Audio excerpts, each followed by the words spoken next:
What did you girls expect? Excuse me? I told you something like this was gonna happen. Okay, you humiliated those guys up there. Of course they're pissed. And that gives them an excuse to harass us? What if a bunch of frat bros had gotten up and sang a song about how, I don't know, women were just bimbos who like to show off their tits, then yeah, you'd be livid. It's a little different, Smidge. How? Why are you allowed to say all this shit about men and we're supposed to just sit here and take it? Because men have all the power. What was that?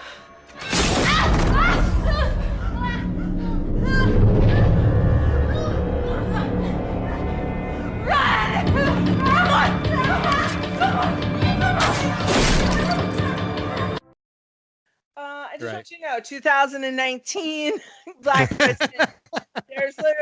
There's 3 lines, and one of those is literally the title of the movie. Unicorn foreshadowing. Once again, they had the unicorn. Fabulous. Right. Why no house mom? That's all I've got. And to follow up from Black Christmas 2006, once again, I don't know a single one of these bitches' names. I'm sorry. So I'm now going to be referring to them as the one with the horrible bangs, long brown, and woman who succumbs to will of men, and angry chick. That's it. An Angry chick who's protesting everything. Well, and on that note, welcome to we got to do our intro. Welcome to Horror and Heels. I'm your host, Jen. Oh, I'm your host, Alicia. I'm a little punchy. It's fine. To give you a little behind the scenes, we're taping Black Christmas 2006 and 2019 back to back because we are very blessed to once again have Drew and Matt from the Post Credit Podcast talking about, well, should we call this a movie? Sure. Yes. Let's call it a movie. Yeah. Yes. Why it's not? called Black Christmas in name only. In name only. Which we can get right into it. My biggest pet peeve of this movie is it has nothing. Like, if you're going to do a remake, then have some of the material from the original. Like, do You had something. the crystal unicorn. What more do you need or want? I guess apparently that's enough. They also have the sorority feel about it, you know, because I mean that's really the only, you know, like main thing I think. I mean, it's just done around sororities. I mean, I feel like somebody had this script and somebody else at the studio wanted to do a Black Christmas remake, and they kind of did what they did in Die Hard with a Vengeance, the third Die Hard movie, where it was like they already had the plot in another script, and we're like, well, let's just make this a Die Hard movie. They're like, well, let's just make this a Black Christmas movie. That's the only thing I could think of because this has nothing to do with what the original. Just for the record, I do love Die Hard with a Vengeance. I just looked that up.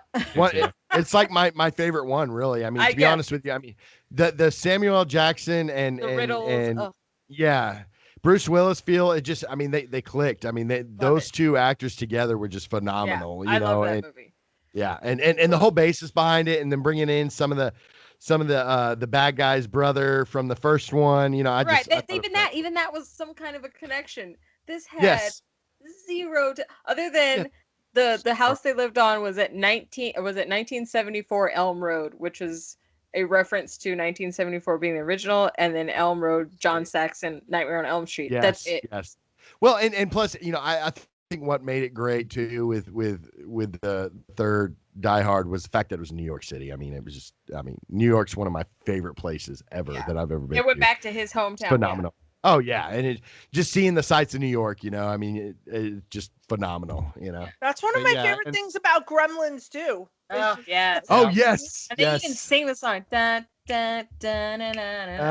That whole. I love that whole sequence. You know what?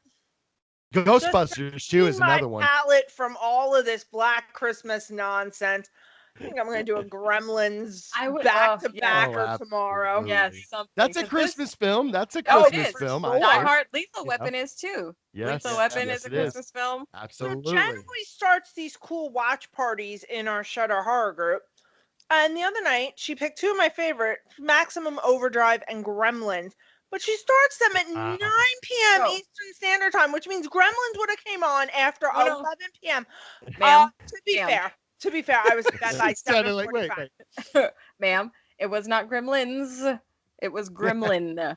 A hokey, horrible horror movie, like made in like 2000 something. I don't even know. It was not. Yeah, no. Did I just was not the post completely wrong? Yes. There was a Oh. poster of it. It was not Gremlins. Yeah. I didn't see the Yeah. poster. And I didn't pick Maximum Overdrive. That was Thomas. So I love Maximum Overdrive. I'm just saying. Yeah. That was the Yeah, only it Stephen makes King life a adaptation. little I did. hard on the East Coast when you got to be Yeah. up at 6 a.m. for work. I know. I'm sorry. Sorry. No, I like Gremlins because one good thing about that is that they didn't really get into backstory of where these creatures came from. There's no But- explanation. Yeah, and you can pretty much come up with any explanation you choose, you know, and Because it that's what's doesn't great. matter. It's doesn't. all it's all Like about what they Trimmers. have. Like Trimmers. And as someone who wants to Yes. be a writer, I'm like, Yes. oh my God, I don't have to come up with like you always feel this Yes. pressure as a writer to be like, I gotta explain where they came from. I gotta know exactly Yeah. why they're here. What Yep. Nope. Trimmers, And- Gremlins, it's like you could just make something up and Yep. then people will still love it. And they just By the came way, out with I'm another only 4 Tremors. degrees. Yeah, from they Kevin did. Bacon. I played the game. 4 degrees over here. Nice. Nice. How many degrees are you from Kevin? Me personally, I would have Quite to a bit think more about than that. 6. Yeah. Yeah. I think I can hit So- him in 6. I just have to think about it. So my aunt went to school with Steve Buscemi, Mm. who was in a movie with Kevin James, and Kevin James was in a movie with Kevin Bacon, and that's how I get to him. So now we are linked to Kevin Bacon. Yeah. So now we are linked to Kevin Bacon in 6 degrees. You guys are welcome. That's our gift to I you. appreciate that. And now, yeah, you just gave us some degrees now. Yeah, now exactly. We can link up with Kevin Bacon. Yeah. If So- anybody Hey, I didn't even think about that. 2006, I'm completely out of the Captain Morgan. Oh. And I'm switching over to the Yellowtail Pinot? Pinot. Yeah, this is when you should not be running out when we're talking about this particular this is film. when, Right, this is you when know? we need it. This is when we need it. Well, I have my buzz going, and now There I we can go. ease into it. There we go. Oh, yes, but you just said the There's something about wine. It hits me harder than Uh-oh, so we better get to this quick. get going. Oof. Well, she's straight from the bottle, do it. too. Can't do it. Yeah. Listen, But I I'm understand. the only person who drinks this. I'm not cleaning I a don't, glass. I don't care about that. I'm just saying I would But that's go straight to the head too if I had a bottle and we're talking about this movie. yeah. But I did. Absolutely. Quick side note: I did watch the last Tremors movie. Hated it. I am. Really? Well, Yeah. it's got one character still. Didn't he die? The last remaining character from Bert. Wasn't he the last remaining character in these films? And I believe he passed away in this film. His character did. I think. I He want to didn't say. pass away. He fucking died. Stop being so nice about Okay, it. okay, yeah. Let me rephrase that. But it's just it's great when they have these characters that just continue on with these films. I mean, they're doing it with Sharknado, but Tremors did it first, really. Yeah. I mean, Sharknado, they're doing the kind of the same situation and where he just gets more ridiculous as it goes on, you know. But And Tremors was same thing with the actually Chuckies. legit. Yeah. Yeah. Tremors was Well, the actually Chuckies legit. Yeah. And see the Chucky movies did that too, if you notice. You know, like you had what's that guy from Tombstone? The Chucky, the actual Brad Dourif. Brad Dourif. Yeah, I mean he continued on and continued on, you know, and then even in one of the last Chucky films, his daughter was the main character in the wheelchair, and the only reason he got her on was he said the only reason I'll be Chucky's voice in this film is if you make my daughter the main Or character. they did 2 movies. That was Yeah. And it's the only way he would come back to voice Chucky because his daughter got the starring role in the Nice. film. That's And gotta she be looks something like him too. She really does. Yeah, she you know? actually really- her And she did a eyes. really good job, I thought. But this last one that they came out I think was just a kick one in the kick insane in the asylum? nuts. No, that was called the AI one. Now he's a robot. Oh, you It's mean a the possessed remake? robot. Yes, no, that Yes, was yes. garbage. That was Oh, because once man. again they've explained too much. The scary thing about Chucky is that he's a doll that's not supposed to move. So Yeah. when you have Chucky as this AI little robot and he's walking and nobody thinks that's a problem, it's like, well, now he's not scary because Yes. he's Yes. supposed to be moving. Like it's not a doll. Yeah. The freaky thing was this is a doll. He's not supposed to move. Yeah, Not it's not only voodoo that, anymore. Not you only know? that, Yeah. but it's like not a real person in there. So as soon as they were like, I think it was, I found out before I watched the movie, they're like, yeah, it's just going to be an AI and not possessed. I'm like, it's no longer scary. And you know, Exactly. I guarantee we can all agree, you know, the Chucky movies are, you know, one of the top greatest horror films of all times, you know. I mean, Oh yeah. and we're talking about the originals. I mean, It not the still one where they scares go. me. It does, and not the Military Academy one because that one No. was bad. But You know, I like that one too. So yeah, but you know the first and second one, I mean, just classic films. But Oh my to God, do what they did to Chucky, just kind of, I mean, just the backstory of They Chucky. retconned it, and it was unnecessary. Yeah. And throwing in Jennifer Tilly into it, it just. I will say though, I like how they had the Don't- original. How dare you? Yeah. Love her. I do like how they had the Saw original. movies are why my son will never have that goddamn elf on a shelf. That little harbinger of evil into my homestead. Which we should do Child's Play. You guys should come on. We should do Child's Play, and you guys should come on for that one. I am down with I am that, down especially for that. part Every year, two my because friends part two is complain my about. Do your kids have the elf on the shelf, Matt? Drew? My kid got it for my kids got it for the first time last year, and it wasn't. It doesn't hit hard with our kids. No, they can kind of be like, oh, that's cool and everything. So we don't raise smart children. Right. Yes. We don't make a big deal out of it. So Yeah. They Some understand. Friends, she's over here doing crafts. The elf is like doing things at night. I'm like, who the f- for this? I don't have time for that. For that. Time for that. No. Nobody got I no have time books for I that. could read or horror movies I could be watching. Oh, I don't have time absolutely. I don't have time to do stuff like that for my kids. Are you kidding me? Oh yeah. Oh yeah. Well, because I guess since her kids are a little older, maybe they do appreciate it. But I'm like, my 2-year-old wouldn't appreciate that. I'm not wasting time. Exactly. Yeah. I guess it's a new marketing scheme by these big businesses. I mean, because you could buy like dogs for him now and girlfriends for it. No. You could buy house. You could buy everything for these things, like different suits. He's and the everything. Barbie of the elf on the shelf. Yep. Cannot and will not. Will Yes. not. Yes. It's Well, bad. okay. I guess I feel like we've done everything we could to avoid. I know. Once again, I know. we're still okay. I do actually have one good thing to say about this movie, but I'll wait until you get to it first. Okay. Oh no, we're here. Say it, Drew. Save something. I don't even feel like we can go in an order. Like we don't even need to go in order. Like Right. let's just shout out random thoughts. Do what you can to make this movie look a little bit good. No, I liked Jessie. So I liked the one that was like amazed about how easy it was to make ham, to bake ham. Oh, I did love Do you remember that one? Oh, she was hilarious. She's like, I can make this for the rest of my life now. Oh my God, I laughed hard at that, but that was about the only interest I had in the movie. Of all the meats, the ham is the easiest to cook because really it is. literally comes from the supermarket. Pre-cooked. Pre-cooked, pre-seasoned. You just throw that. Yeah. Right in. Oh yeah. Yep. I don't think I've ever. I can't remember last time I was in a supermarket that actually had uncooked ham. I've never You know? seen No, I haven't. I was a chef for Even at 15 Costco. years. You know. Even at Costco. Yeah. Yeah. And they Haven't have seen- everything. But I was a chef for so long, and I can't even remember in school if they taught us how to cook a ham. You know what I mean? I think it was like just go to your local supermarket and find a ham and put a bunch of sugar on it and throw it in the oven. We You're got good. scientists on top of it already. Just pop it in the oven Yeah, for 30 minutes. yeah. You're good. Well, the thing is, I think if they didn't pre-cook it, it would take so long to cook. Yeah. Nobody would do it because You're think right. about it, even reheating is an hour really and a is. half, depending on the size. It's like a turkey on Thanksgiving morning. We all do it once a year. Yeah. Yeah. Once a year.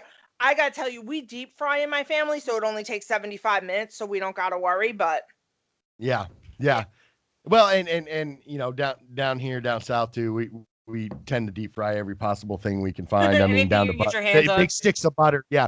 I never understood that, and I don't know who eats sticks of butter that are fried, but it blows me away. You know, it really does. Because They have deep fried sticks of butter. oh yes, they do. well, Yes, no, they. have you ever had a deep fried Snickers?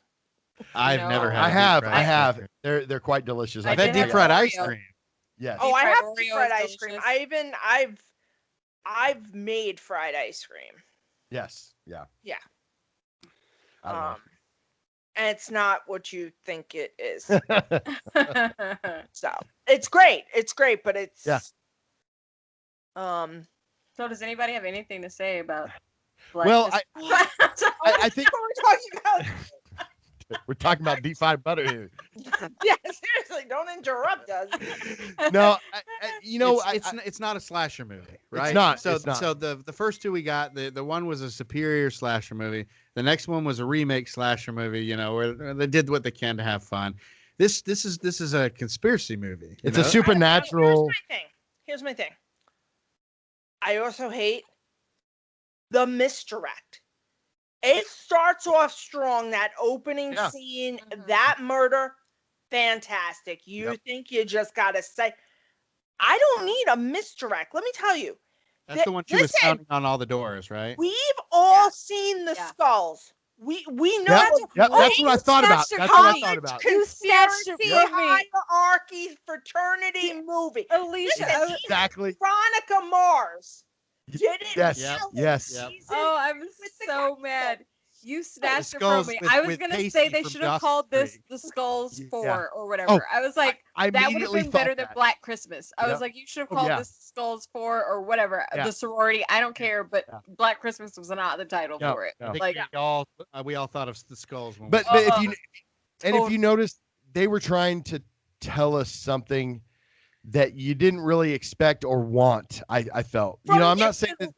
I some stuff are important, but I think that's the problem. If I had been going into this wanting to see a movie about women overthrowing a systemic patriarchy in a college, fine, then that's my mindset. That's what I've signed up for. But you're selling this as a remake of one of my favorite movies of all time, and it has zero to do with it. You've now irked. I even got excited. Like, you see the opening scene, they're all drinking. Yeah. And that's why literally my last note was no house mom, because that's as far as we've gotten into the actual Black Christmas. And after that you were like, well, you see the one crystal unicorn. I'm like, oh, crystal. And then nothing. I'm like, what's happening here? Well, it was 3 different misdirects, right? So it opens up as Black Christmas, and you're like, okay, you got these two together. Okay, there's someone stalking this person. She's banging on doors. Great.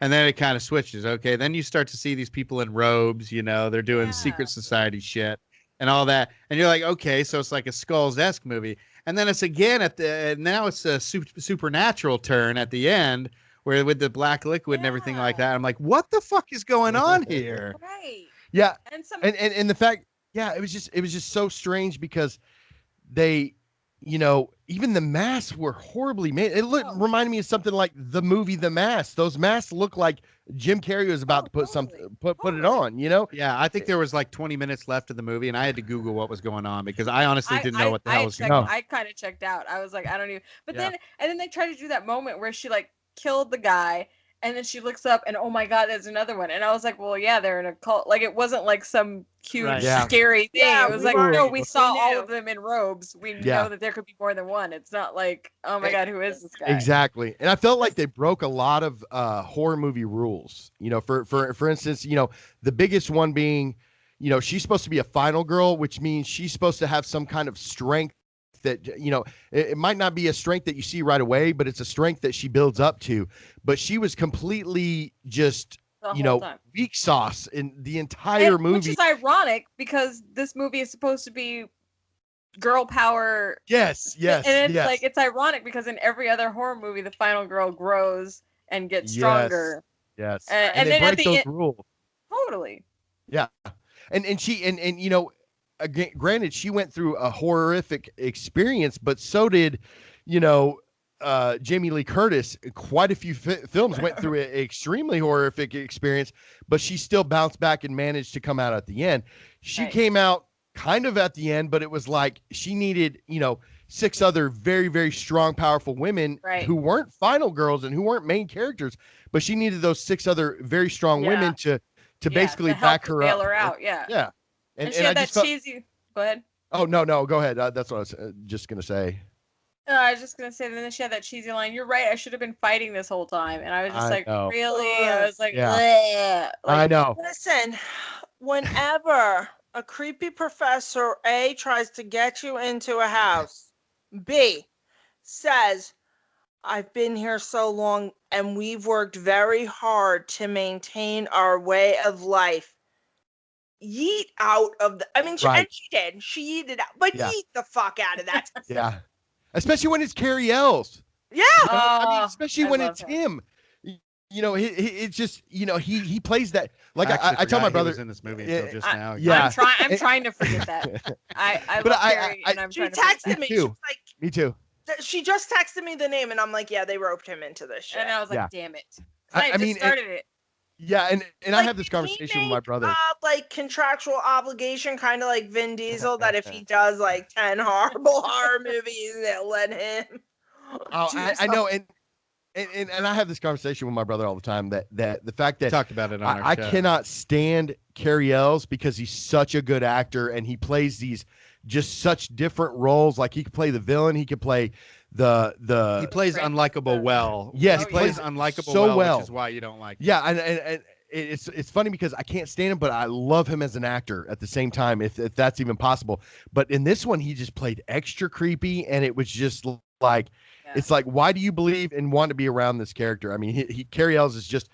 Well, like the first time you saw him, you're like, well, he's obviously involved in the plot. Yeah. Yes. It was such a setup, and I was just like, oh, come on. It was such a message. It was a preachy, self-righteous message, and I was like, I don't want that in a horror movie. Like, don't come at me with that. Like, just bring me horror. Like you said, market it that way if that's what you want to do. Right. And my wife was talking about it too, saying how, because I was like, oh, this black gooey stuff. She's like, it's probably like ectoplasm or something like that. And I'm like, okay, I guess that's the only way you can explain it. But it's like it's coming out the head of a sculpture. Of a bust, yeah. It's very confusing. And the fact that this was like announced and like it was ready to go in like June, and then it was out by that December. I mean, it's so crazy rushed. I saw that some people actually went to the theater to see this, and I was like, that is unfortunate. I would have been so upset had I was upset watching it for free. Yeah. So I can't even imagine paying get the ticket, the gas, the time. Like, I would have just been highly upset. Yes, mad, just because it's not, and like you guys were saying, it's not a Black Christmas movie. It's not Black Christmas at all. No. With the exception of Carrie, did we recognize anybody? I was just about to Imogen ask if Poots, you. that's it. I know her name. I only know her because I just watched Vivarium on Prime. Okay.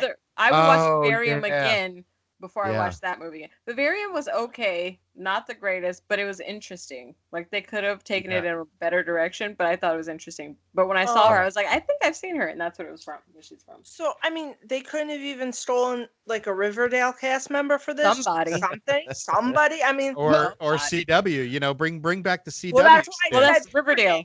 CW. And it's me. To be honest with you, that's the only show I currently know on Riverdale. But apparently, there's a new show on there that now has Joel McHale. So I'll be bouncing over to that. Oh man, Community is my show. I love Community. Joel McHale is amazing. I just discovered that show last year, and I loved it. I loved it up until like season 4, season 5. Yeah, and they had a lot of trouble. Right now. Yeah, they had a lot of trouble because it was Donald Glover's character Chevy apparently Chase. got into it with Chevy Chase, and as soon as Troy left, the show got garbage. I mean, it just really wasn't as good. But with this movie, none of these characters I recognize. Besides Cary Ells. Don't recognize the actors and don't care about the character. Like, none of them are likable. Like, not even Imogen. Maybe this movie should have had Joel McHale. Right? Then maybe it would have done something. It makes everything better. Oh, and he was standing next to Rachel Ray, and my husband goes, Rachel Ray is very short, and I go, no, Joel McHale's 6'4". He's tall. He's very tall. Why do you know Joe McHale's height off the top of your head? I'm like, I know a lot of things That's about a silly question. That's a silly question. You're like, let's move on. I'm so excited because my husband's one of his favorite game shows from back in the day is Card Sharks, which I was always like, on. But now they've brought it back, and Joe McHale is the host, so I'm 100% in to watch that with him. He's so funny. And also, he was good in Santa Clarita Diet. Sweep. I don't know what you're doing. I'm trying to get on that show. Oh, well, speaking of CW, he's on a CW show too. Well, very briefly, Stargirl. Stargirl, that's the one I can remember. Very briefly, but he plays actually Starman, who is her father, but he does again. Joe McHale's one of those people that act kind of the same. He plays kind of the same character, but he does it so well that you believe it. Yeah, you believe it. You love it anyways, because he's the same in Santa Clarita Diet. He's the annoying real estate guy. Yeah. Yes. That show. I'm so. I love that show. Netflix, bring that. That you want to cancel? Oh man. And Drew Timothy Oliphant's my boy. Oh so, my God. Yeah. I was never a big fan of his till this show, and then, I mean, and I know him from, Die Hard 4 or whatever. I know he's been in a lot of stuff, but I just noticed him after Santa Clarita died for his comedic chops, because nothing gets me like comedic chops, and then knowing where he's come from, and you're like, wow, he does comedy, and he's very, very good at it, and that's hard to do. Be good. I just think you should all know that, for those of you who can't see the screen, that Jen, what is that, Tito's you're just taking straight to the head now? That's Texas. That's Texas. what 2019 Black Christmas has done to me and Jen. She's taking Tito's to the head. I'm mainlining a bottle of wine. Like, listen, I could be Miss Mac in 1974 right now. I mean, I feel like somebody has to do something in reference to the original. So since the 2019 decided not to do it, we'll do it. See one of these girls drink. No. But did you also notice that they it was very hard, and I'm not saying this as being biased against them, but they all looked the same. Like it was almost like it was kind of hard to determine, like, because you couldn't remember their names because the movie was so bad. Yeah, besides the lead, but they all kind of, because they did that reference to Mean Girls, with the whole Santa dance and everything else like that. And it was kind of a reference to Mean Girls, and the way that they did it, and they were reference to Lacey Chabert in the first one. I was on the Mean Girl side. You don't post a video of someone without their consent. I don't understand. I don't care what your message is. You say to your sister, especially since you're supposed to be sisters, hey, do you mind if I post this? Yeah. And also calling out a rapist, and you think it's okay you should post that without her consent? And she wasn't even apologetic when it was brought up to her. She was like, "Yeah, of course I did." As fuck. Yeah. Well, and it's especially in a frat party, with a bunch of frat guys that you're accusing. Right. That can be dangerous. You got these douchebags. It really was. Like, it's cute and fun, but in the end, it's like, was that the best? Yeah. Like, if anything, post the video. Just do it privately and then post the video. Yeah. That would have been safer than calling out the actual fraternity in front of the fraternity. Right. Yeah. Well, and you kind of almost feel like the girl that posted it, she wasn't the main character. She's kind of side character, but you kind of felt like she should have been like the final girl. Like she was kind of the strong, woman role. She was really the strong woman role in that. It film. felt like they tried, and then they wanted the main girl to learn a lesson, because then I said that bogus line of, "Oh, I should have been fighting the whole time." It's like that they should have switched and had her as the final. Because if that's your whole message, then make that girl the final girl. Why is the strong female feminist of the movie not the final girl? That doesn't make any sense. Right. And that's what I was saying, is it broke a lot of the rules, because again, one of the main rules too is you can't try to make a slasher film necessarily about, throwing in the supernatural unless it's canon, unless it was part of the main story, but it just didn't make any sense because, you get Jason Jason Voorhees who is a slasher, but he's also supernatural in a way. You know what I mean? Same thing with Freddy Krueger. Yeah. But that's stated. Past a new bud. Canon. Yeah. It's been there, and we've all accepted it. The one that actually, it's funny, the boy actually went supernatural in the second one. Sorry for spoilers. Yeah. Did you see The Boy 1 and 2? Yeah, well, I saw the first one. I did see the first one. So because the first one was just the living in walls and stuff. Right, again, living in walls, and that was creepy.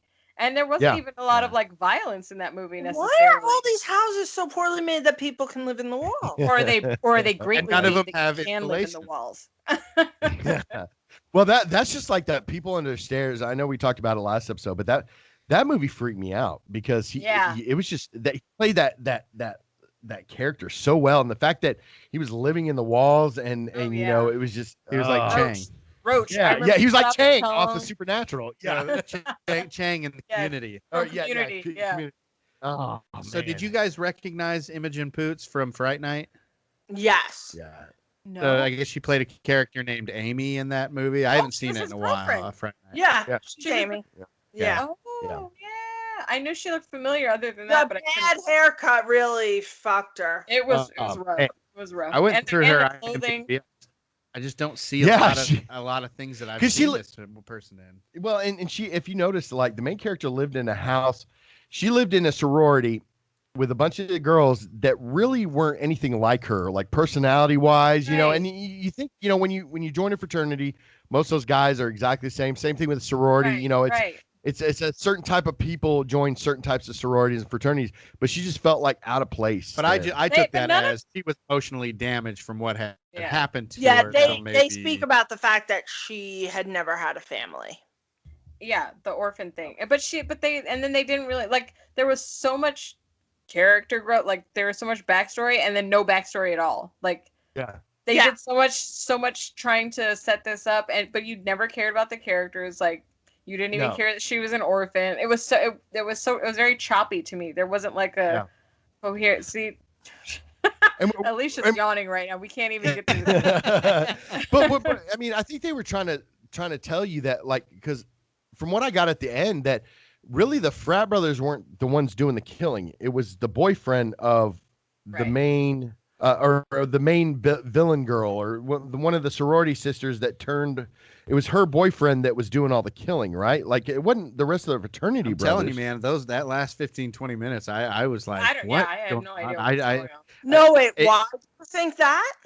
Well, no, because remember that whenever the guys were in their robes, he talked to our female lead there and was like, you know, oh, these guys will take care of you. The guys with the masks actually came in to do the killing instead of the rapist himself, Brian or whatever his name was. Yeah. And the fact that they were all, you know, they were told to turn around during evil. I was like that. What the? Like, that came out of nowhere. Yeah. It wasn't like they had been saying that the whole time. I was like, they're just trying to. And he just killed homegirl by snapping her neck. Nobody cared about not looking at that. So I was very. It's for the cause. What cause? What purpose did that serve? You had someone that was on your side, and you kill her right away. Like. Yes, it was such a reach. How do you think you're going to get other people on your team if you show them you're just willing to kill your team? Yeah. Right. Yeah. And also, she was stupid because she had the right idea. She said, "Okay, I'll bow down," and then you're still in the room full of these men who want to kill you, and you're going to try to attack. No, you play that long term. Yeah. I'd be pregnant in like my third trimester before I try to move. I'd be like, well, I'm in this. And I'm sorry, that weapon that, you know, I mean, I understand that was her comb and she gave it away. And comb. Yeah, but grab the tray that it's on. I mean, the tray would do more damage than that stupid comb, you know? I mean, the Diva Cup would have done more damage. Yes. And then the fact that they were like trying to make that a point, that the reason that this guy that was a boyfriend that was kind of changed by this ooze stuff was the killer, and that they had to collect their private items and put it on a tray, and he would kill just those. I mean, they were stretched. Is it a person? No, I was like, she collected the private items. But what did that have to do with any? Like, they didn't know who these women were. Like, they're all on the same college campus, and I need their items for you to know who to get. And they were just mindless. I guess this was a mindless killer or something, but he still never recognized people. But there were two of them because they killed one, and the other one came. It was so. And I feel.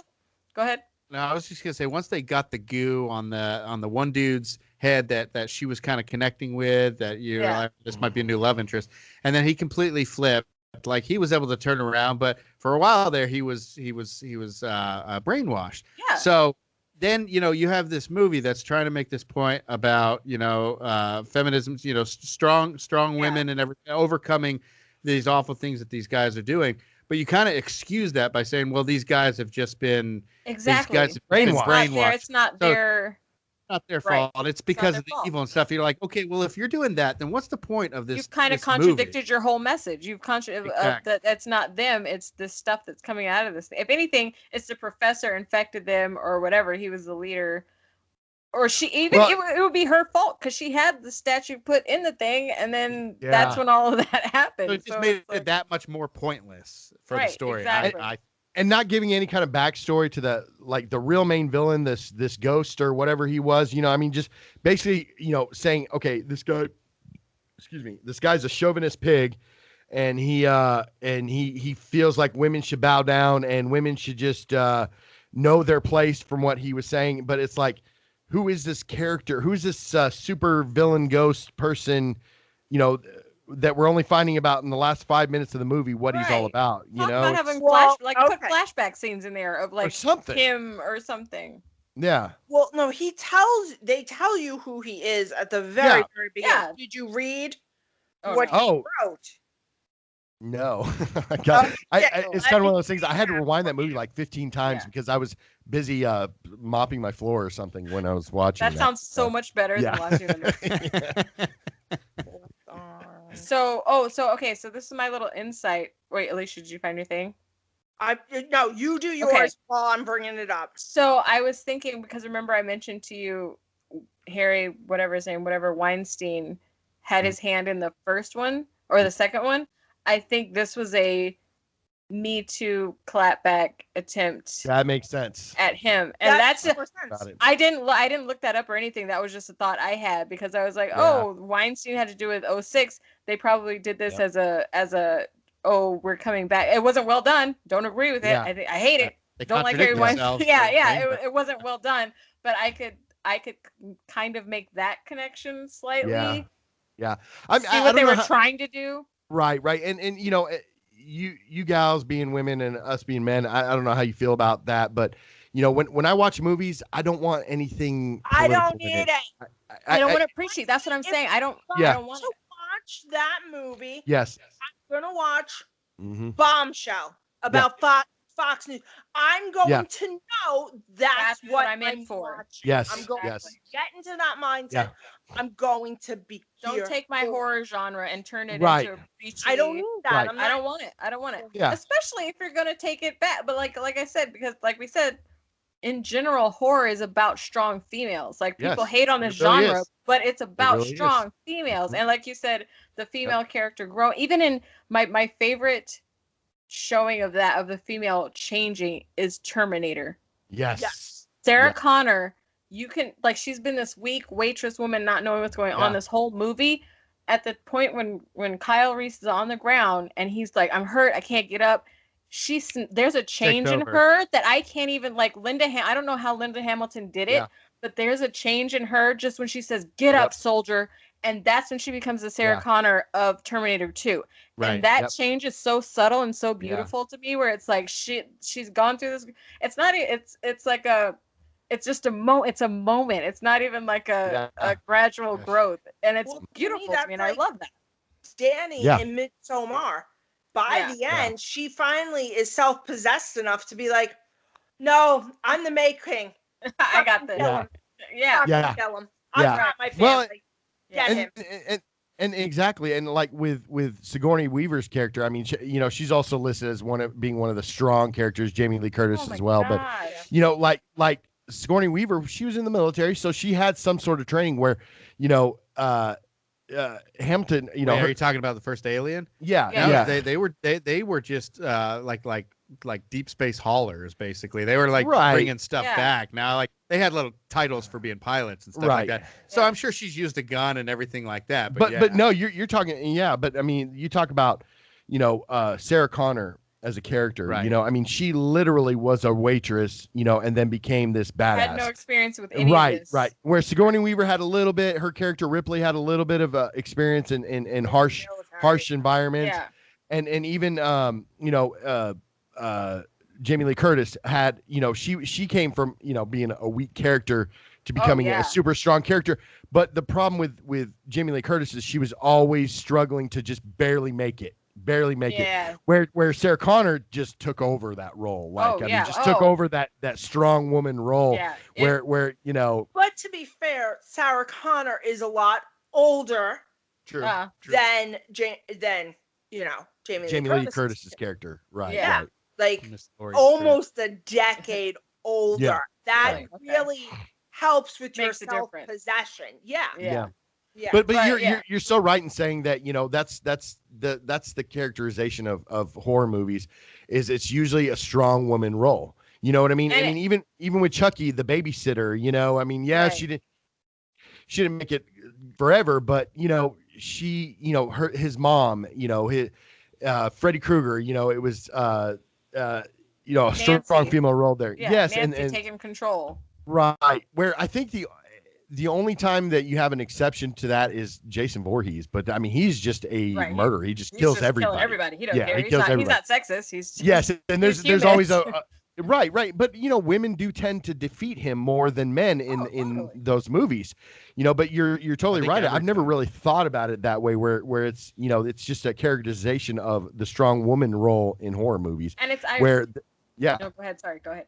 No, I was just saying, like in this movie particular, in 2019 Black Christmas, you didn't get that, at all. And that was what they were, and it's ironic that that's what they're trying to portray, and it's like you did it the weakest and most unbelievable way, whereas these other movies where that's not their message, and it's such a blatant, in your face villain, evil, and you're just like, that's so on the nose, and it's so. It's such an easy villain to make. Like, that's an easy villain to have, especially now. It's like, really? Come on. Like, let's be clever. Let's do something interesting. Like, that's such an easy target. They just kind of dumbed down the horror genre in that movie, I think. Yeah. Whereas with, like we said, with 1974, it was something clever and new. They even had different... The way they filmed it made, it was different. Whereas this was just very... Yeah, if you're gonna throw politics into a horror movie, we got like Red State. You knew what you were getting into when you do stuff like that. Even the Purges, you knew what you were. Yeah. They literally call it election year. It's like we know. I like having the rug pulled under me and stuff. I will say that this movie had a lot of potential as far as like the direction, the visuals, and everything. I think that first scene with the girl going to the houses and just banging on doors, that was heart pumping. I like that. And then when she was killed and she did that little snow angel deal. I noticed that too. That was and so cool. It was kind of like the angel of death. It looked like I didn't notice until the flashback of all the people that were killed. I didn't notice that. Again, the movie just felt like if you watch a TV show, they have filler episodes. 90% of the movie felt like a filler movie. You know what I mean? Like a filler episode, just a bunch of filler nonsense that really didn't matter, that didn't move the story forward. It didn't make the story better. All it did was just they were trying to, again, the problem was that they were trying to make it too they're trying to send a message rather than make a good horror flick. Yeah, exactly. So to go back to what we were talking about Calvin Hawthorne, since apparently y'all missed this. I missed a lot of this. So there is a quote that starts the movie that was on the screen. Oh, okay. Red letters, right? Yes, yeah. Men possesses powers so formidable they can only be considered supernatural. With a proper education, men can wield these powers and go forth into the world. So he's basically saying, study supernatural elements. You will possess those powers and then go forth. I got it. Yeah. Yeah, I mean, that's all fine and dandy. People that come to Black Christmas thinking, hey, I'm going to watch a slasher movie. That's not what you're going to get. We're going to make it a non-slasher movie with supernatural nothingness. Oh, that sounds awesome. I was just kind of angry about it. I don't like being tricked into watching something that I wasn't ready for. I was so mad. I was like, this is I text her and I was like, this is snake shit. Yeah. It's like, I do not hot like this. Garbage. Because I mean, if they would have told us maybe a little bit in the middle, I mean, I know it's supposed to, they were supposed to do in shock and awe at the end, but like if they would have said something about it in the middle, saying something in the middle with the supernatural element. Yeah, the supernatural element, it wouldn't have been as bad. But the fact that they just said something.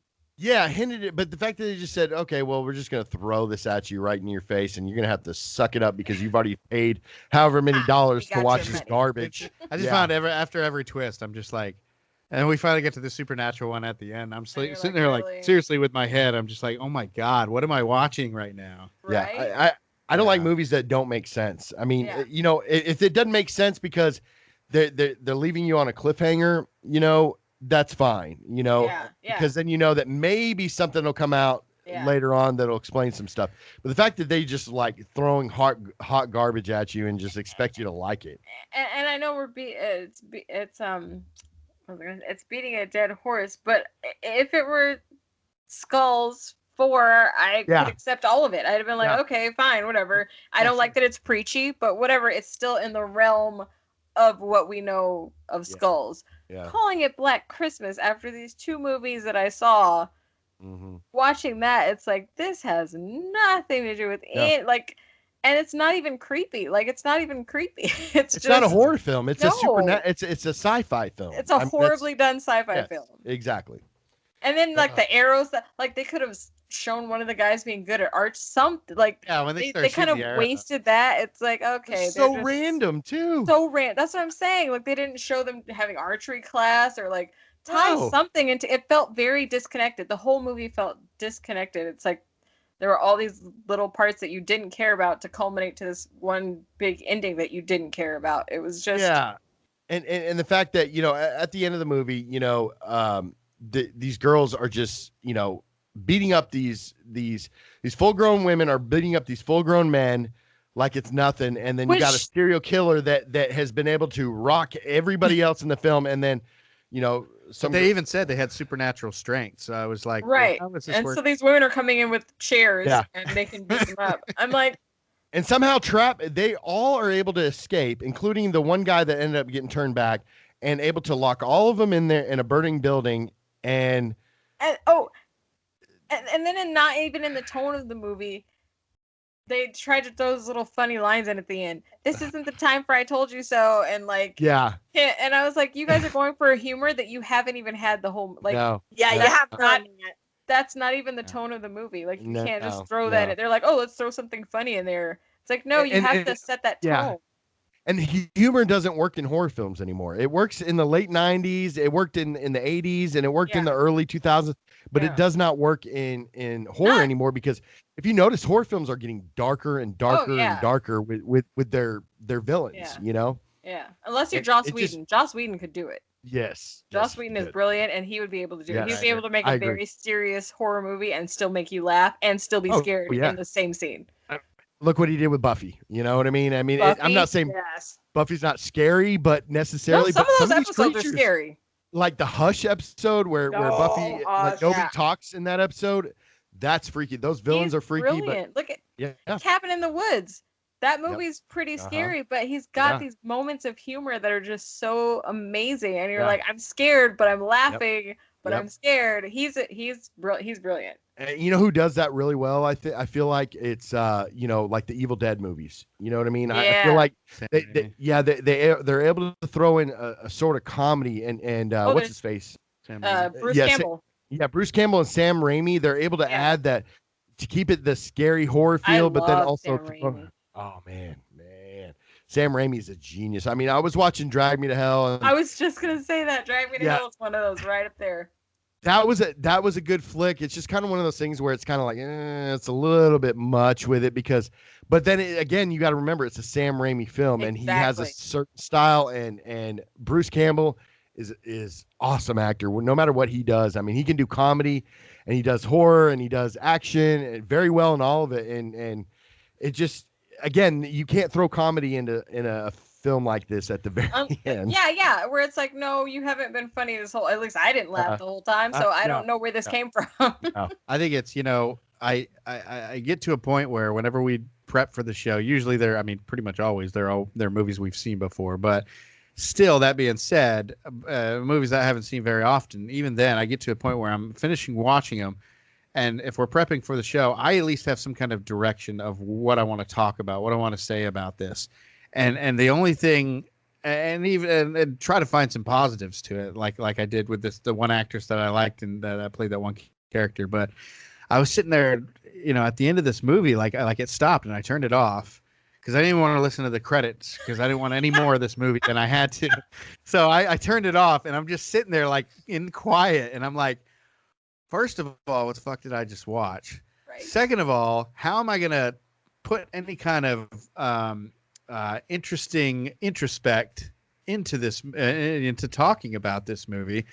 I guess I'm gonna have to spend the whole time bashing it, and I'm like, I hope everybody else feels the same way I do. I was right. Because I said to Jen, I'm like, I know we hate it. What if the guys really like it? No. What if you're seeing some magic in this movie or not? I had so much faith in them. It didn't even cross my mind they would like it. I was like, we're gonna have fun. Talking shit about this movie. In the Shutter group thread about this, Jen, said it was close enough. Sorority girls getting killed at Christmas. Sweetie, I not- just need to tell you that's like saying dog food is close enough to filet mignon. Yeah, that's No, sweetheart. Or the Yeah. Polar Express is close to Halloween because they both take place at nighttime. The whole Exactly. Time. I don't know. Yeah. Like, But no. you know, if you notice with the film too, like even the killings, you know, these people, these girls didn't die like there was no there was no inventiveness to it. interesting. No. It was like it went from too gory in 06 to like Yeah. no kind of interesting kills in 19. It was just like, It's like half the reason you watch horror movies is for Right. the inventive kills. I mean, that's what Friday the 13th built their franchise off Right. of. Yeah. And it's funny because there's a fine line between inventive kills and just gore. Because Black Christmas, a lot of it, the 06, I didn't even want to look because I don't like creepy. Like there's some kind of gore where it just crosses a line.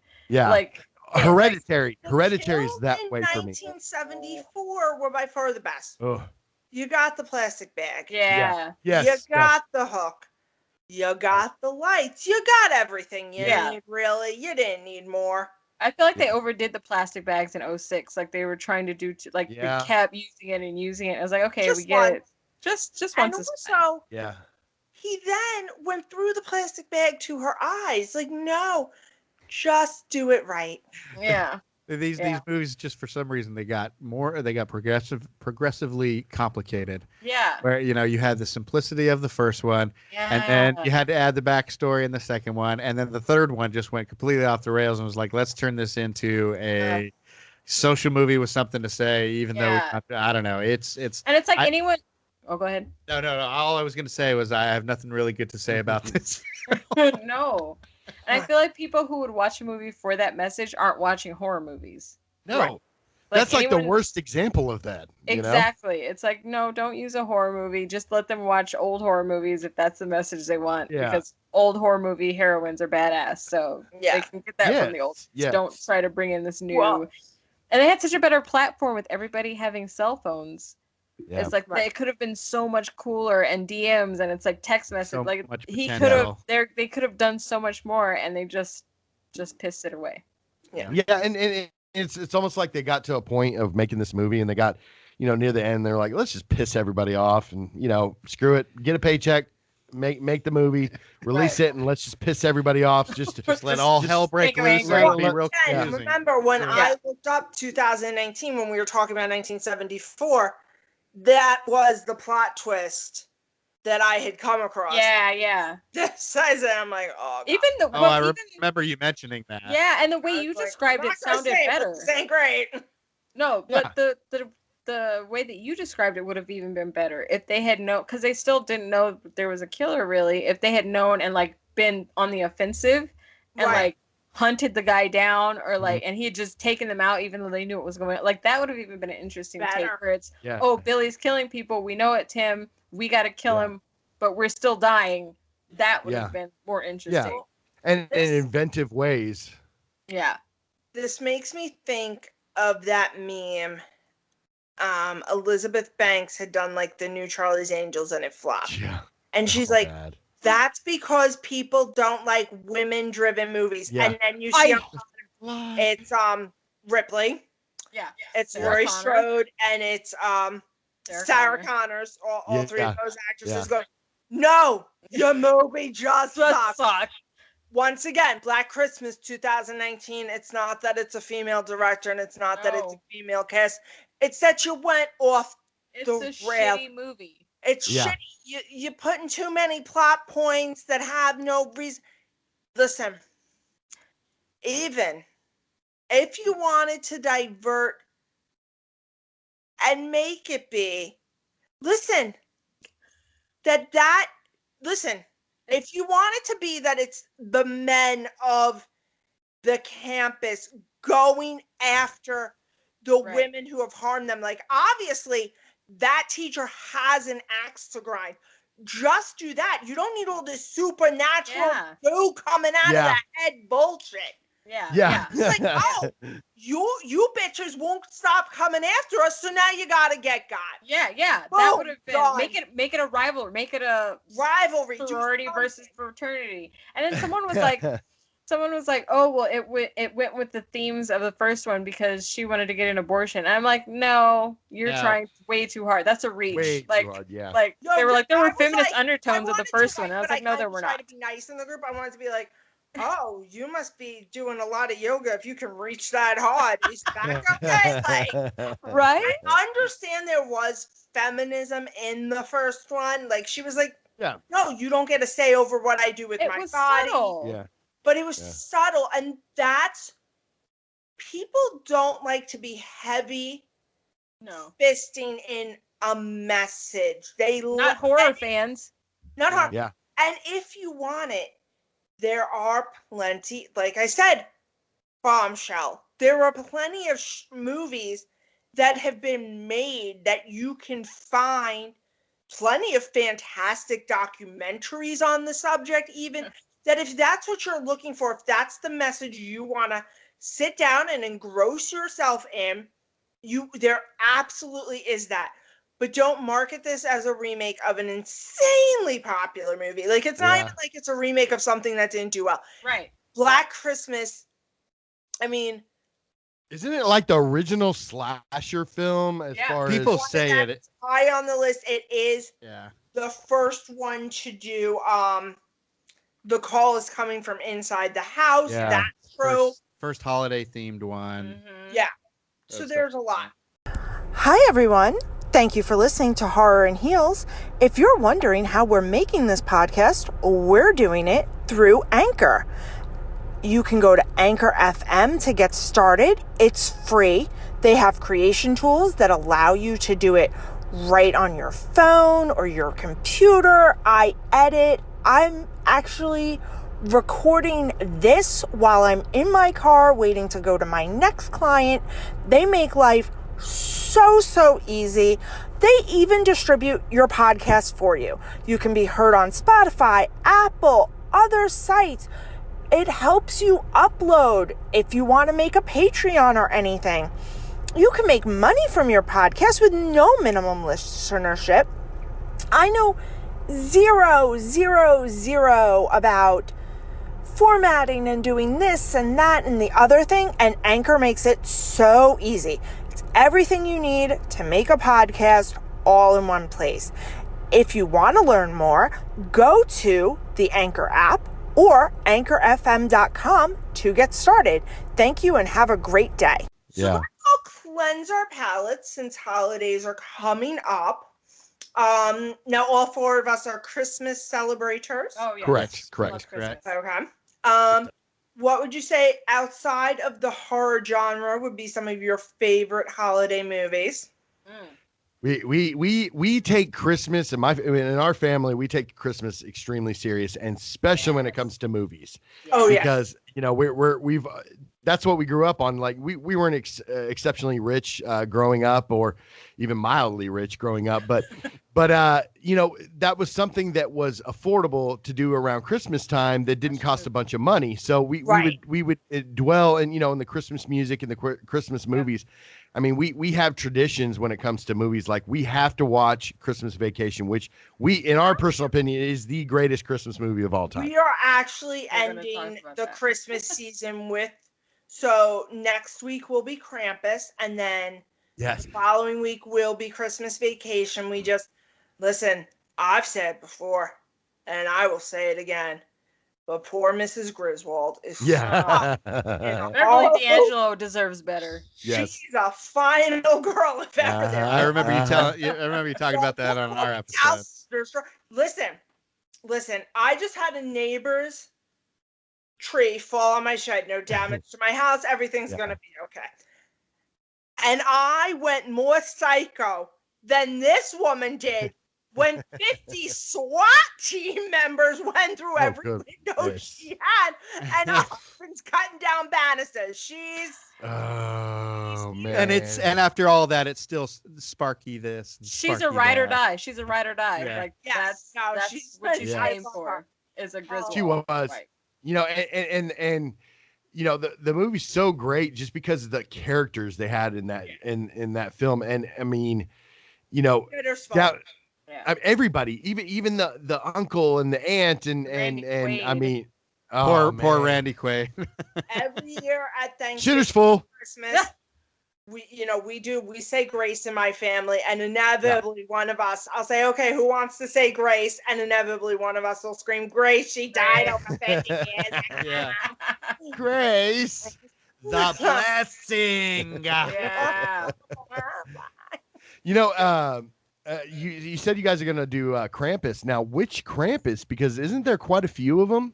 I'm sure. I think they're very, like, everyone tries to do a Krampus. Yeah. My favorite one was the one that came out in theaters with the guy from Parks and Rec. Yes, and from Hereditary. Yeah. What is her name? I can't think of it right now. Oh, shit, I got it for you. She's in Toni Collette. Fright Night. Yeah, Yes, Toni Collette. Yeah. Toni Collette. Yeah. That Listen, movie is we're brilliant. only watching the one with Adam Scott. I don't know if you all know this, but yeah. First of all, Adam Scott, Yeah. love you, come on the show. Yes. Also, and I don't know how big a role she plays in this, but Conchetta Ferrell, who played the maid on 2.5 Men, she made the whole movie. Yes. Oh, she's like she the passed din away. mother. She could have played the din mother. Yeah, she did. Rest in peace. But This she year, could have I played the believe. din mother.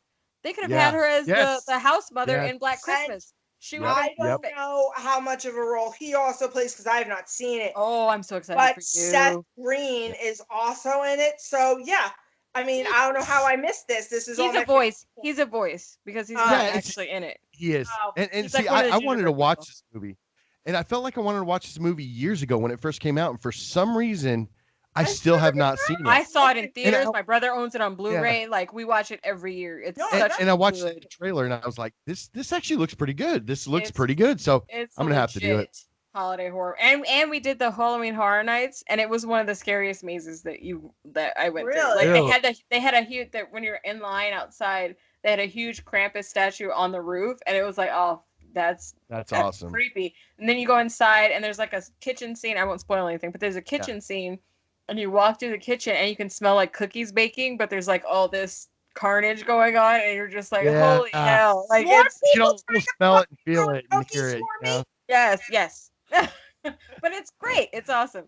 But I'm so excited because I love this movie so much. gotta It's watch it. so good. I'm gonna probably watch it. I've got to because I mean we love like Scrooge. I don't know if you guys ever Yeah. seen that. Bill Murray. Oh man, I've seen, phenomenal. like- I was looking at Scrooge. I'm gonna try to get through it this. Like, it's not like I don't like it or I hate it or I was bored, but for some reason I started to watch it when I was like already sleepy. So I have yet to like finish it as an adult. So I'm gonna try to watch it this season.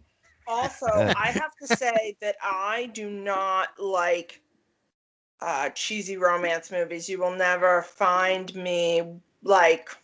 What about Love Actually? Mm. It's Is a that Christmas Hugh movie. Grant? Everybody loves Love Yes. Actually. Even Yes. men love Love And Actually. it's kind of and Hey. same thing. I'm gonna say something. Are you all ready? Are you all on your chairs? Mhm. Okay, we're I ready. don't enjoy Hugh Grant, so I've never seen Love Actually. Really? I don't That's enjoy fair. Either. However, he's not the main part. Like, he's one of the many stories. One of these Okay, ensemble. and- like New Year's Second Eve part or to what's it that. called, New Year's? I don't love movies that follow very many multiple storylines. Okay, well then Love Actually is not for you. Then that's two strikes. And I know that. I know that. I Now love Family Love Stone is another good one. Family Stone is love- really good. Yeah. I love The Holiday. But if it was all Kate Winslet's story and none of Cameron Diaz's, I would I have been can't. fine. Yeah. I don't like Jack. I love The Holiday like to my core, but I don't just Jack. I'm like, Kate. Well, no shade to Jack Black. Yes, that But makes no Kate sense. Winslet, Yeah. how does she go from Leonardo DiCaprio to Jack Black? I know. You guys are gonna do her Both like of that? Okay. Like was yeah. As we all know, 90%. Alicia loves Chubby. That's not the Scruffy problem. man. So, I'll- how no. are you gonna go from Jack Black No. to Leo? Let me clarify. I can do chubby, scruffy, like that's It's manly, burly. I love personality. that. Exactly. Yeah. But I Bad. don't like it. Jack Black kind of 90% of the time looks homeless, so That's I can give you that. And his facial expressions are just too much. Like he's a little over the top for me sometimes. Like I like a nice. He's a human cartoon character. I think that's the best way I'm looking for in my life. She's like, that's exactly what I want.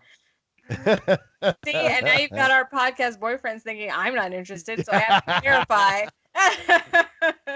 Yeah, we're a couple scruffy homeless looking guys. No, I like it. I like it. I'm into it. No, that doesn't make any sense. Jack Black and Kate Winslet. I mean, and that kind of seems like it's forced. It was forced. No. If you see their chemistry in the movie, it's so not forced. Jen's going no. Jen's vehemently disagreeing with me. Whatever. I think it's because I relate to Kate Winslet's character, where it's like she's got this unrequited love, and like she's like, I'm gonna be alone forever, and then it's like, and you turn, and your guy's Jack Black, and it's like, yep, that's what I expected. Thanks. Yeah. Now if she'd end up with Jude Law, you'd be like, oh my god. Makes a lot more sense. Like, oh, that's awesome. I went from Jasper, who's already not attractive, to Jack. Yeah, I was gonna say, like, it's a lateral move looks wise. Oh man, it's uglier than Jack Black. And at least Jack Black is nice, and at least Jack Black brings you what does look like the tastiest beverage in town. And I too would have taken the large dollop of whipped cream. Oh, look. He says most of the right things. He does most of the right things. But that eyebrow of his and that smirk on his face, I just, like, when he's, I can't. It's fine. And it's hard to see him because, again, he's one of those actors that are pretty well at kind of filling a lot of roles. But the problem is, I don't think he can change his face, like his expressions. I think he has a problem changing the... Yeah. Well, ain't that the truth? Yeah. But no, like his facial expressions is just always kind of seems like they're the same thing, like he's always singing every time he talks and like Community, he did the same thing, Yeah. I will give all of you that, and I will say that that's what I'm here for. So well, you're good more for power. you. And I'm glad for that, because some people need to, take that's why we have different people, so that we can help them different tastes. Otherwise, it would be a problem. Oh, absolutely. And then I just love the kids' Christmas stories. Give me a Little Grinch. Give me a Charlie Brown. I don't want a little Grinch, just for the record. Okay. I want a big Grinch. Bigger the better. They're doing the Grinch musical. December 9th. They're recording in London right now, and it'll air December 9th on NBC. I'm very excited for that. Well, they need to have Benedict Cumberbatch do it again, I think. Cumberbatch. Did I say it right? No, it's Batch. Cumberbatch, Batch, whatever. I never know his full name, but it's Matthew from Glee.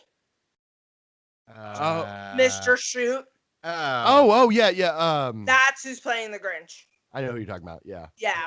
I never. He did a lot of Broadway stuff, so he probably do a good job. But I don't know. I think Benedict did an outstanding voice role in that Grinch remake that he did recently, and I thought that he kind of portrayed it pretty well. I mean, granted, Jim Carrey did a phenomenal job. I mean, you can't. Well. I mean, can you really top? I mean, say what you will about how Jim Carrey is nowadays, but. I mean, back then he's like, awesome. hate, loathe entirely. He was great. Jim Carrey was a gem back in the day, and he would have loved Quarantine Life. He was ready. Oh yeah. Oh yeah. He was made for this. Default. But then his heart wouldn't have grown. This is true. This is very true. Tree size is too big. Well, I think it all had to do with the dog, anyways. Yeah. Those what is dogs. Favorite holiday treat? Wait, I didn't get to say my movie. Yeah, say it. Oh, it was Die Hard, Home Alone, and the Santa Claus. No, I mean that's one of them, but I have to say Die Hard, Home Alone, and the Santa Claus. I have to watch every Christmas. Oh, I love the Santa Claus. Do you guys know I love the Santa Claus 3 the most of all the Santa? Oh my God! Really? Face. I love Jen's face. Oh no, I know it's empirically the worst. I just love it the most. Okay. Yeah, there's so many instances on our show where we're like, look, we understand that this is not objectively the best movie. It just happens to be my favorite. It's just really because I love Jack Frost. You love Martin Short? Martin Short, yeah. Martin Short, I think he's the best, not real villain. Like, yeah. I just really, and I also just love that, like, well, it became my favorite when I was very pregnant. And oh, you were emotional. I was so emotional. But also, I felt, so I didn't have, my mom's no longer with us. And so when Mrs. Claus is like, it'd be really nice to have my mom here. So I literally, too, just found out I was pregnant, like, while I was watching that movie. Yeah. I'm telling you, things hit harder after things with kids. Like, even now, I'm like, I don't want to watch either of the Pet Cemeteries because, like I said, it looks like Cage, and I just know it's gonna hit differently. But no, I know that it's silly, but like, I gotta say, Aisha Taylor as Mother Nature. I love her. Love her. She's in the second one, and I love her in that one. Yeah. And I love the Easter Bunny. Mrs. Claus is one of my favorite. Elizabeth Mitchell. Yeah. One of my favorite actresses. She can do badass. Yeah. She can be Mrs. Claus. Yeah, she's just great. I don't like fantastic. Bernard. Okay, but who's the actor? What's his name that plays Bernard? He's on Numbers. Yes. Yeah, the main guy Numbers. Krumholtz, okay. David Krumholtz. So ever since he played a psycho, my favorite. Ever since he played a psychopath in ER, and he killed my favorite character on ER, which was Lucy, the doctor that was working with Carter and stuff. So he played a psychopath, and he like killed Lucy and almost killed Carter on the ER. And every time I've seen him in a role after that, I'm like, I hate you. But he was Wednesday's boyfriend. I know. I remember that too. But maybe he was a kid then, so I can let that. I can let that pass part to Addams Family Values or whatever. But another fun fact: both camp counselors were in something with David Krumholtz because the male counselor was in Numbers with him, as his co-star, and then the female counselor was in Life with Mikey, which she doesn't have a big role in it, but in Life with Mikey, he's the bratty male child star.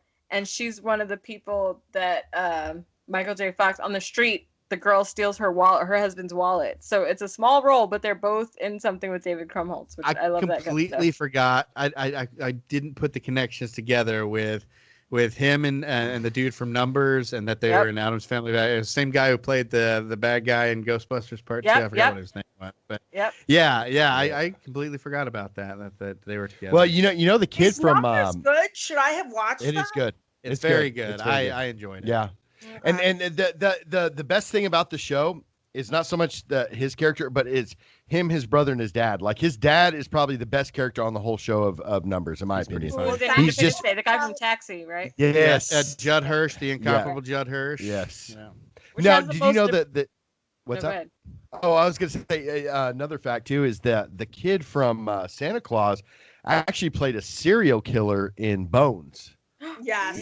Really? He played a serial killer in Bones. He was one of Bones's whatchamacallit, enemy or main villains. You find serial killing funny because you're. Oh yes, it's hilarious. I just like how we have nothing good to say about Christmas. So we're just gonna talk about Christmas stuff from now. Yeah. Hey, listen, we've got to give the people some sort of content. Yeah. I'm thinking of man, how far have we devolved from this? But I mean, it's like there's nothing good to say about it. So now get us to talk about our favorite Christmas treats. Oh yes. Oh, that's true. Well, like another movie I thought was really Christmas treats. Yeah, Christmas treats. I mean, I guess eggnog. I love eggnog. Yeah, I'm a big fan. I'd have to say flesh cookies for my mother's back. Okay.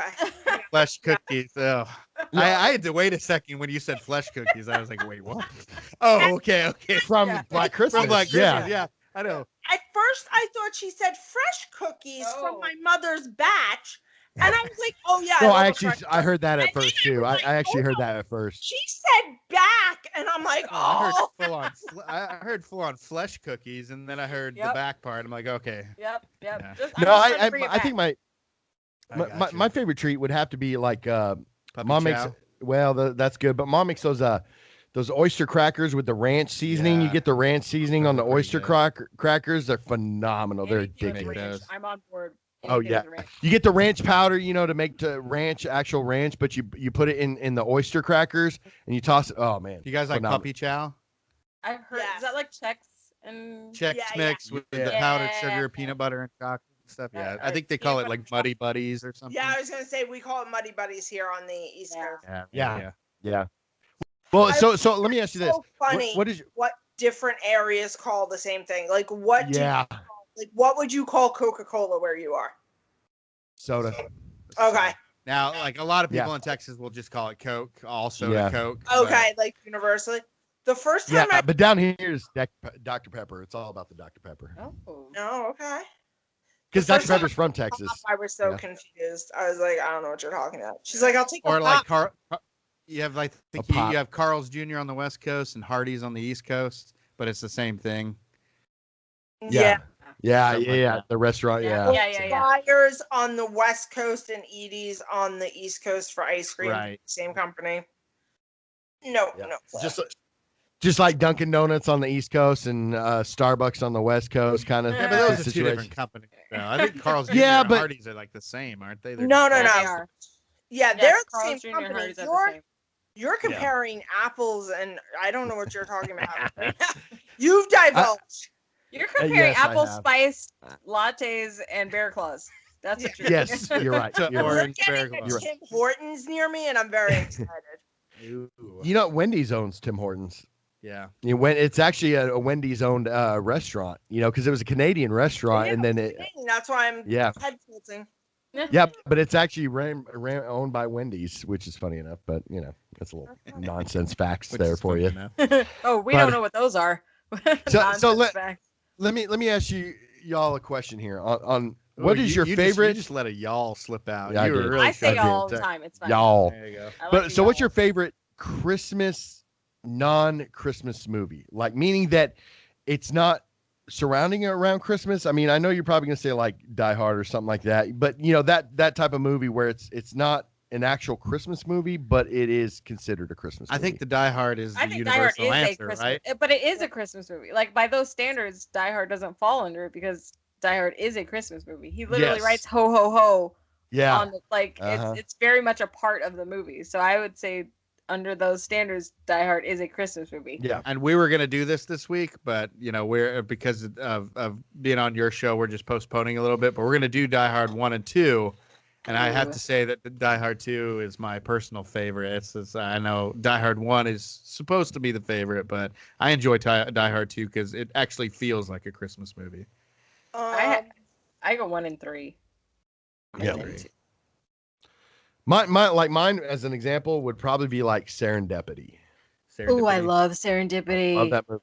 And it's not Yeah. really a Christmas movie, but it's It just, kind of technically Yeah. it's in that realm because Right. that's how they meet is being at the store Yes. trying First to find and the the last Christmas part gift. are Yeah, Christmas. exactly. Yeah, Touche. that would have to be my favorite one. I think that's a Christmas She non-Christmas says movie. touche. Yeah, Touche. So Yes. mine is weird just because I remember the whole family watching it together one Christmas. It's definitely not a Christmas movie. Mine is Speed. Because Yeah. it just come out Yeah. on DVD like that Christmas. We all sat around and watched. Like, I mean, all of us, like my aunts, my uncles, we just enjoyed it. I think it was like, it's just a fun movie. Speed is one of my favorite. Like every time Speed is on, I have to I gotta watch it. Yeah. We Love talked that. about that on one of our last episodes. That was my favorite when I was a kid. I seriously, and probably to this day, I could still do it. I would say the lines with. I knew every single line from the. You have some people say, "Oh, I know." I literally knew every single line from that movie. Yep. Watched it on like a daily basis. I just Alan I love Ruck that. is just the best in that. And he is. Uh, We're back at the airport. I Him already on- seen the airport. I already seen the airport. Yeah, and him on Succession, he's just great. Yeah. He's a treasure. Also, it's set in LA, and I remember when they were building that. I don't live far from that freeway where they do the jump, And I remember that time when they were building. Like, it's very weird because now as an adult, I feel like it's always been there. But I do remember as a kid, they were building that freeway, and that was like a huge scene in the movie. Yeah. I don't know how they lined that up, or if they were like, "Hey, they're building a freeway, let's throw that into the movie." Like, yeah. But it's very interesting that they were able to get that in there when they were literally built that like that. They didn't make that up. They were actually building that freeway at that time. So the physics of it made no sense. But it was no, really not at all. scene. But it was amazing. And then, what is everybody's favorite Christmas song? I have to say Merry Christmas, Happy Holidays by NSYNC. Why did you steal it? I love that song. I'm sorry, but I like that song a lot. It's catchy. When it comes on, I'll listen to it. I could rock out to that song. That's one of the best. The video is just it's so great. Prime 1990s. Oh. Yeah. Lot of green screen being used, guys. Yeah, I think that was when Justin Timberlake still had his perm too. Oh yeah, he had his little curls. I go, how did I forget the blonde Justin Timberlake perm? And he's like, how indeed? How? Mine is Celebrate Me Home by Kenny Loggins. Oh yeah. I like a Kenny Loggins. Yeah. Mine, Anything by Engelbert Humperdinck. I know that sounds funny, but we used to, since we were a kid, we would listen to, my mom and dad had the tape, and every Christmas we would listen to this tape on loop over and over and over and over again. Just flip sides. And so now it's just like when I think of Christmas and Christmas music, that's just all I think about, really. I think I like Silent Night by Mannheim Steamroller, their version of it. That's a good one, yeah. It's just like hauntingly beautiful. I just love listening to that one. Or any Christmas on a cold night when it's snowing or whatever. Or any Christmas song sung by Sinatra, to be honest with you. Yeah, or like Bing Crosby. Bing Crosby and White Christmas. I like Michael Bublé's Christmas songs too. Yes. The thing is, go ahead. No, I was just gonna say that I think that's his only job now is to put out Christmas music. Yeah, like I don't think he does anything else. Yeah. The thing is, there's only. Oh, go ahead. Whose duos together for Christmas is just fantastic. Who do you think I'm going to say, Jen? Think Crosby and his daughter? At the same time. No, we'll do it at the same time. 1, 2, 3. Tony Bennett. Amy Winehouse and Tony Bennett. Yep. I thought you were going to say like Andre Boccacelli and Celine Dion. For some reason, I knew that's exactly where you were going. Amy Winehouse and Tony Bennett. Oh, no, not Amy Winehouse. Sorry. Lady Gaga. That's what I'm thinking of. Oh, really? I've never. I'm trying to figure out if I mixed those two. No, I have heard that. I have heard that. Not Amy Winehouse. I think you're thinking of Lady Gaga. Maybe I think of Lady Gaga, but they are similar in my mind as far as their unique voices. But yes, Tony Bennett. The first time they did the Rockefeller Center tree lighting together, him and her, I was moved by a musical performance. And also, I just thought, what I love about Lady Gaga is her ability to just transform and be perfection for whatever the situation calls for. So if the situation calls for her to be dramatic and wild, she can do that. And if the situation calls for her to be classy and on point, and I know she likes being unique, and that's her look. But if you ever see her when she dresses classically, she looks amazing. Think she's one of the most breathtakingly beautiful women. I thought that in the movie she did with Bradley Cooper. Star is Born. She was phenomenal. I think I loved her in American Horror Story, which is very different. Yeah. She's a very versatile person, and she really, when she did that duet with Tony Bennett, she comes out and he's in an all-white ensemble, and she is wearing this gorgeous white gown with this gorgeous white fake fur around her and a white fake poof hat, and she just looks breathtaking. I've seen that, and so classy for the occasion. And then 15 minutes later, we get the dumpster fire that is Mariah Carey, who didn't bother to show up for a sound check, and you can tell with her bazangas hanging out, and you're like, this is not appropriate inappropriate. This is something people bring their 5 and 6-year-olds. Yeah. Is that the same Mariah Carey one where she stopped? She forgot the words or something? That was New Year's, wasn't it? That was New Year's. That's right. Yep. Yeah, it was like the national anthem that she forgot the words to. I think it was. It was something really random. I was drunk and I remember that was bad. Yeah. She literally was just walking around talking because her backup vocals died. Yeah. Because you're outside in the middle of December in New York City. You should probably, and everybody said, everybody spilled the tea on her. They were like, well, no, she didn't show up to sound check. She was 40 minutes late. She behaved like a diva, and her behavior showed. So everybody sees that Nicki Minaj was right in her assessment of Mariah Carey when they were hosts together. Yeah. Doesn't surprise me at all. But yeah, that's a great album. And then nothing will ever beat, for me, anything that Dolly Parton does. Dolly Parton's a natural. Yeah. Yeah, she is absolutely. a natural treasure. Absolutely. I mean, she's got her own theme park, Yeah. Dolly World. Literally, I mean. Did you really just call it Dolly World? Isn't it called Dolly World, I thought? Dollywood. Okay. I guess. Adios, mio. You know what, guys? After that, we got to break up. She's done. She throws random R's donated, so she has donated over 1 million books to kids in struggling economic areas.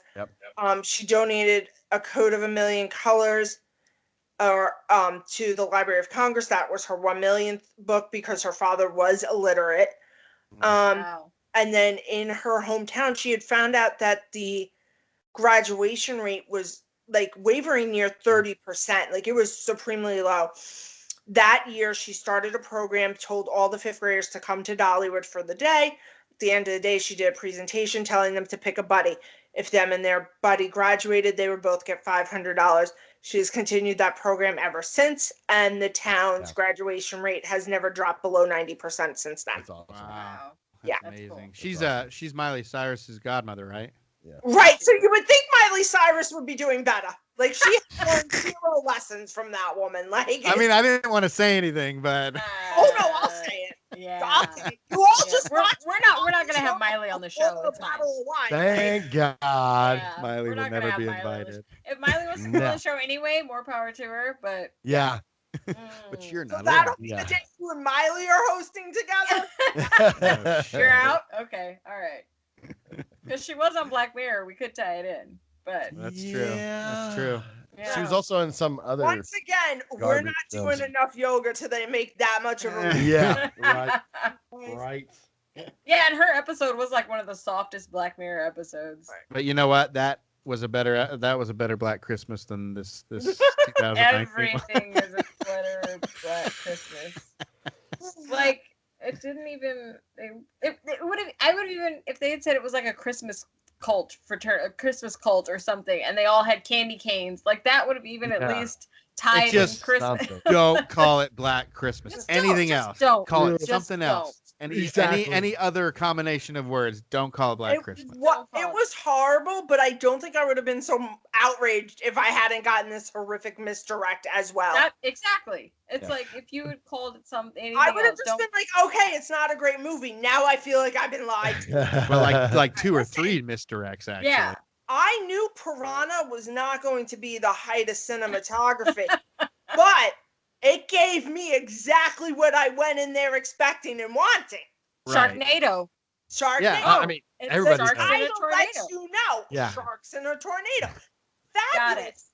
Got it. But not Black Christmas. Sharks in a tornado, but now we're gonna take down the patriarchy with these sharks. You know? Nope.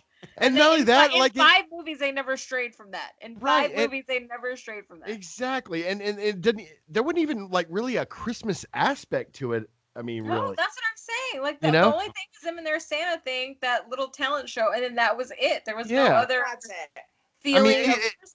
Because it could have been it could have been January 24th or something like that, and we wouldn't have known the difference. I mean, man who didn't look like he was good for anything was having trouble putting up the tree. So Okay, yeah. man needs a woman's help putting up a tree. Like, I don't understand. He's like, can you you're hold it allowed straight, to please? you're allowed to say that nowadays. I can't say that, neither can he. You know what I mean? Just yeah. Okay. Cool. But yeah, it's But like honestly, Matt and Drew, do either of you need your wives' help putting up the Christmas tree? Maybe to hold it while you screw it into the stand. If you get 5, right. Ed needs me to hold it so that he can position it. Right. But that's the bulk of. And when I say hold, I'm literally standing there with one hand with a whiskey in the other. Like, yes. Like, she was doing all the work. And he still couldn't figure it out. I didn't know what was happening. Absolutely. When the expletives start flying, then I need somebody to come hold it, because I'll try to be big ego guy and be like, I could do this all by myself, and I'm trying to hold a 9-foot tree while it's screwed in at the bottom. Right. That's silly. Listen, yes, you do need a spotter in this situation. Yeah. But he had a spotter and was being ineffectual. That's what I'm saying. Like, that being said, though, at the beginning of that scene, the way she was holding it, it was slanted at like almost a 45. She wasn't even really helping. She was like, eh. to be fair, that's what I do to my poor husband, and he makes it work every year, so I don't understand what his problem. Well, and that's the thing with it too, is that, like, you asked me if my wife needed help. Like, here's the thing. My wife just wants me to put it up, and then she's going to take over from there. She's going to turn it the right way, so this hole's not showing and this gap's not showing. But in general, like, she could do it herself, but she would rather me do it, the hard stuff, and then she can get in there and do the pretty stuff. You have a fake, so that's really not a two-person situation. Right. Exactly. But that's the thing. It's the only thing my wife allows me to do the man, quote unquote, man stuff around the house. You know what I mean? She might critique me all day about it. That's ball and chain situation, That's her prerogative. But, yes, that's her prerogative. But at the same time, she doesn't expect, she doesn't look at it like, oh, he can't do that, I'm going to do it and throw it in his face about the whole situation. You know what I mean? But with this, it just seemed like they were just trying to stretch it, they're trying to put down. Yeah. It was like. And as a male, I don't. I feel for the girl, definitely, that the guy that did that to her should have been bashed in the face quite a few times, then prosecuted, and maybe even castrated while he's at it, because I mean, he did what he did, and he'll probably do it again and again and again. Exactly. Yeah, but at the same time, like, me as a man, I can't really watch this film without feeling like I'm being attacked. You're being attacked. Exactly. I felt that when I was watching it. I was like, well, that isolates a whole genre. Person. I have a problem with that when the people who are feeling attacked have a distinct choice not to attend that university. Yes. That is part of the other problem that this movie banks against, is you have now, undoubtedly, before choosing a university, you should do some research. Oh, absolutely. First and foremost, you should learn the campus culture. Yep. So you would have known this was a problem in some way. Yeah. Listen, just like I didn't love Cortland because I hated the snow. Guess what, guys? I knew how much snow was going to be there before going, and I chose to ignore. I was like, I'll be fine. Yeah. No, I wasn't. I fucking hated it. Yeah. But I was aware. So I made a choice. So it'd be like me railing against the weather. Like, I made a choice to come here knowing all the facts. You're paying for that. And we don't live in a country where that's your only choice of education. Absolutely not. Yeah. There are there are thousands of universities in this country. Yeah. It didn't seem like it was one of the 8 elites. No. It definitely was not. No. It seemed like a regular. I'm not saying. Listen, any university has its own problems to get into. I'm just saying, it didn't seem like being in this university was the end all be all, like it is for some people with a Harvard, a Princeton, right. Yale. Yeah. You know what I mean? So you lose a lot of muster when you're railing against something you can choose not to participate in. Yeah. And honestly, and this is what I say all the time, your dollar talks harder than anything. Oh, absolutely. Else. Yeah. So if you didn't like it, instead of all those petitions, sweetheart, leave the school. Register somewhere else and tell the dean of students exactly why you're going to a different university. Yeah. And then they'll change. Then that's gonna get changed. Yep. I will say, like, people are like, oh, you don't know about this person or that person. I'll be like, case in point, there is a fast food chain whose morals and ideals don't align with mine. Yeah. I've never tasted their food. Yeah. That's how that's your right, you know? Yeah. It, to me, mentally has more of an impact than me than eating the food and then having people sign a petition. Right. Yeah. Exactly. Yeah. Exactly. Well, and plus you're not doing it just to virtue signal. Like stick it to the man. You're doing it to a lot for yourself, and you got to do what's best for you. Right. You know what I mean? It doesn't matter what, this is happening. Again, these are all sorority girls and they were bitching and moaning about fraternity guys. Now, those fraternity she was bitching and moaning in the beginning about the professor teaching classic novels. Yeah. In a classic literature course. I was like, but it's a classic. Once again, you lose steam. You lose steam like that. Yeah. Oh, we have a hat change. We have a mid-shift hat change. The elf is gone. that thing was getting entirely too warm for my ear. Head. I was shocked you kept it on this long. Yeah, a little too much for me. Those hats is the felt kills my skin. I'm like, oh god. It's like one size fits all, and it really is not one size fits all. I mean, I have a large. Just got to get lucky. Yeah, so do I. But I and so I was crocheting hats. Yeah. And I get to like where it says you should stop for like a large hat, and I go, let's go. Yeah, no, I need at least 4 more rows. Yeah. Call it one size fits average. That's what right. It should be called. Not all. Well, I like when they say one size fits most. Yeah. Oh, okay. That's who falls under that category? I feel like they just they're one step away from riding under it. Not you, fatty. I feel like that was more of like a McDonald's situation where like they had to put that or else they'd get sued by somebody saying, "Oh, this doesn't fit my head. That's false advertisement." Yeah. Can I just talk to you about how Sue I just can't handle the warnings in this country on products. So I bought the Smucker's hot fudge today. I'm very excited. After this, I'm making myself a hot fudge sundae. Yes, people, I understand. I've talked a lot about food today. It's the holiday season. It's the holidays. It's okay. So I'm reading the Smucker's like to mentally prepare myself, and it's like if jar is full, like the timing, if jar is full, if not, whatever.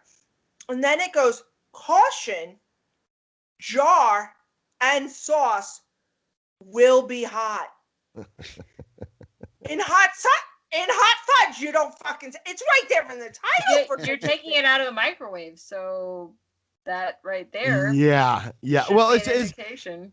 If you notice, like, because I think it was McDonald's that got sued a long time ago. I think it was back in the early 90s. For not putting hot coffee on. Yes. No. I am going to defend, not really defend that woman, but prior to that lawsuit, that specific McDonald's chain had been cited.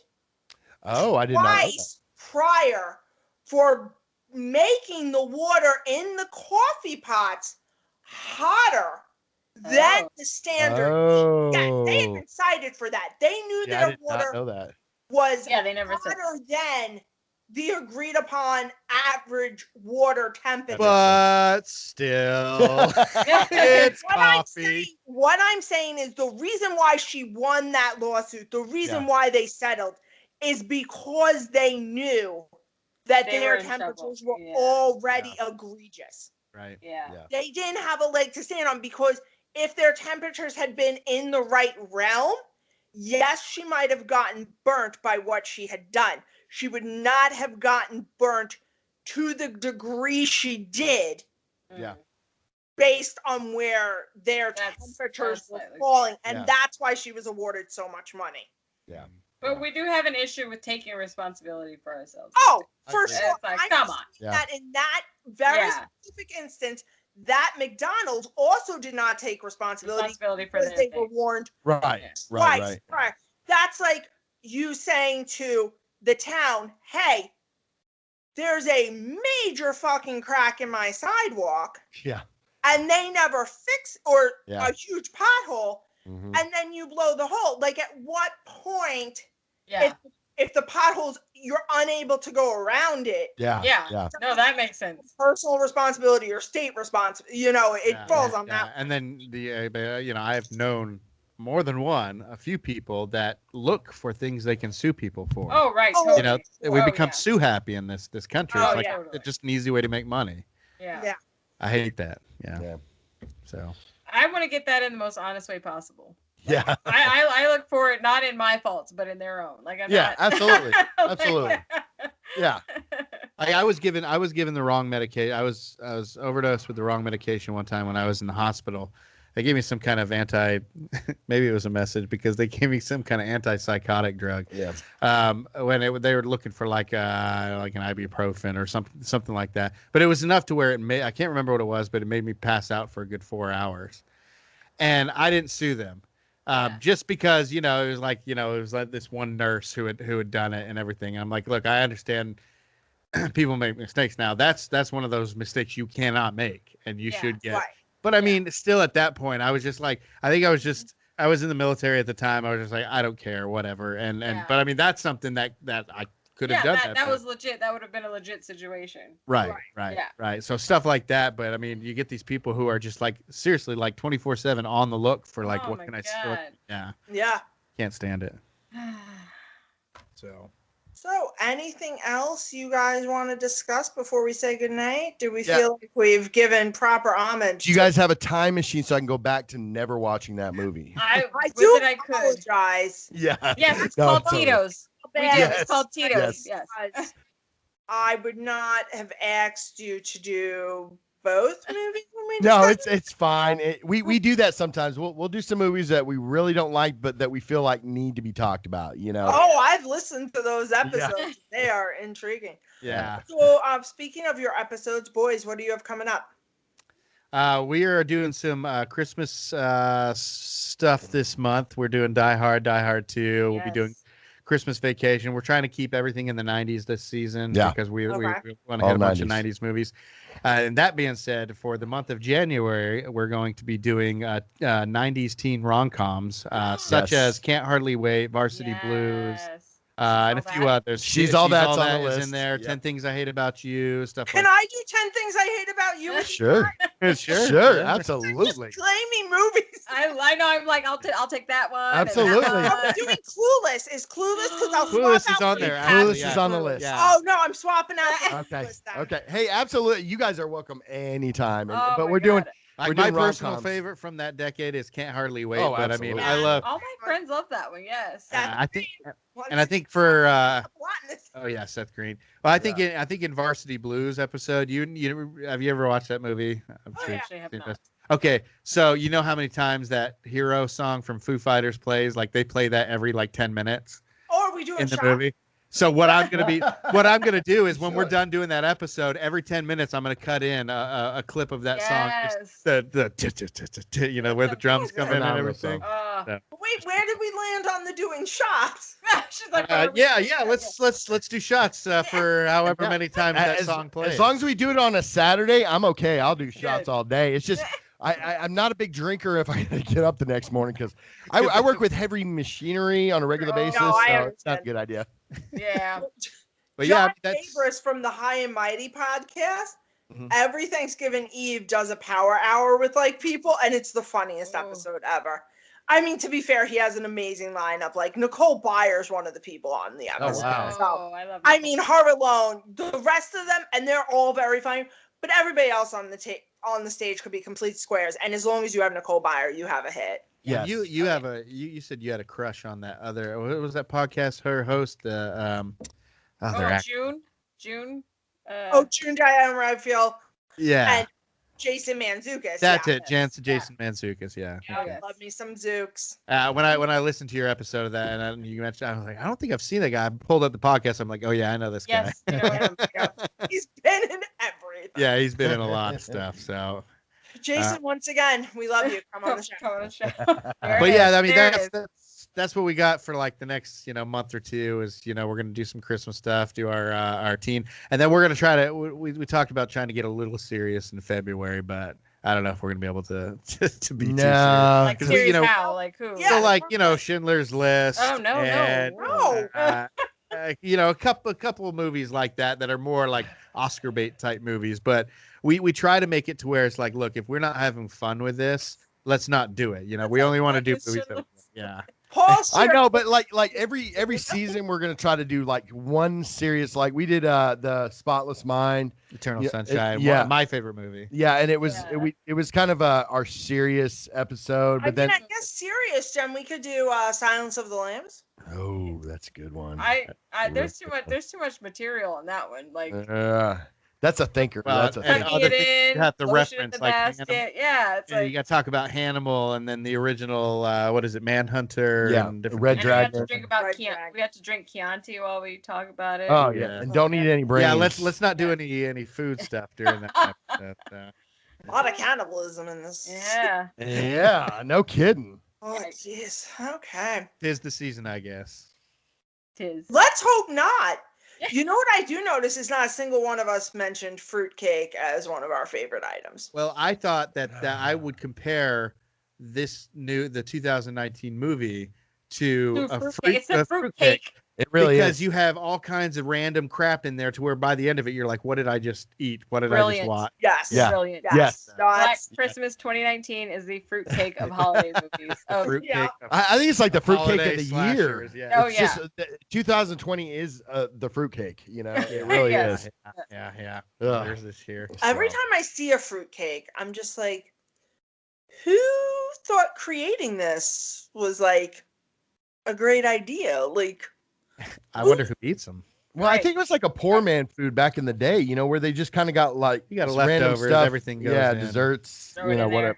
Who knows? I've never met anybody who actually eats those on a regular basis or even on an annual basis. I only know about fruitcakes because of Pee-wee's Playhouse Christmas specials from when we were kids. That was the first and only time I ever heard of fruitcakes. Other than that, never had one. I was never exposed to one. But he hated them. In some of the items in the Swiss Colony catalog, have any of you seen this catalog? Comes out around the holiday time, and you can get gift baskets of various meats, cheeses, chocolates, petit fours, and of course the fruitcake. And it'll say shipping not included on the fruitcake. Yeah, because those things are like 80,000 pounds. It's like a brick. Yeah, but they last like forever. Like I don't even think they have in your stomach. They last forever your stomach. With spam, that should tell you we should not be eating things that don't have expiration. We should be making homes with them. Like, let's build houses. Well, clearly better houses than they made in the first two Black Christmases. Where just floors were being able, tiles just being able. Oh, absolutely. Living in walls. I mean, you know what? Send it to the 2006 Black Christmas house so they can get some insulation. Yeah. There you go. Okay. Well, Drew, Nat, this has always been a blast. We love our boyfriends come visit us, or we come visit them. Absolutely. And is there anything else you guys want to plug or anything? Tell them where they can find you, and we will add the links once again. Yeah. Oh, okay. Well, we're on Facebook, Instagram at the Post Credit Podcast, and you find us at Twitter at the Post Credit. Our email is thepostcreditpodcast@gmail.com, and we do have a website. It's www.thepostcreditpodcast.com. We're on YouTube too, so hit us up. We do a wide range of movies. we've decided that we are not going to do any kind of newer movies unless we really, really enjoy it, because we haven't really enjoyed a new movie they haven't in the released last any couple new years. movies. So I'm like, like let's just hit the ones that we like. So that's generally kind of our niche. That's what we like to do. Come over. We have a pretty good time, and we're always looking to communicate with our listeners too. So hit us up anytime. Yep, Yes. absolutely. So. And Jen, do you want to tell them? Just remind them where they can find us. Yeah, we're at horrorandheels@gmail.com. You can email us. Find us on Instagram at horrorandheels. Facebook, same thing. www.horrorandheels.com. We're also on YouTube. We have playlists that you guys can see stuff that we think is cool and hear the podcast. So yeah, come hang out. Cool. And you can also leave voice messages on Anchor, apparently. So if you want to drop us a line there, you can do that too. Yeah. Yeah. Definitely do that now. And Matt, Drew, have a wonderful Christmas. I mean, we'll reach out privately. Absolutely. Before then, but you guys too. I'm looking forward to Krampus, and I'm looking forward to seeing your take as Horror and Heels on Christmas Vacation. I think you're really gonna like it. Yeah. Well, we'll probably both be releasing those episodes at the same time, right. So it'll be interesting to see. Yeah, definitely. All right. Well, everyone, have a great weekend, and we'll see you soon. Bye. Have a good one. Yep. Bye. And throw me a bone.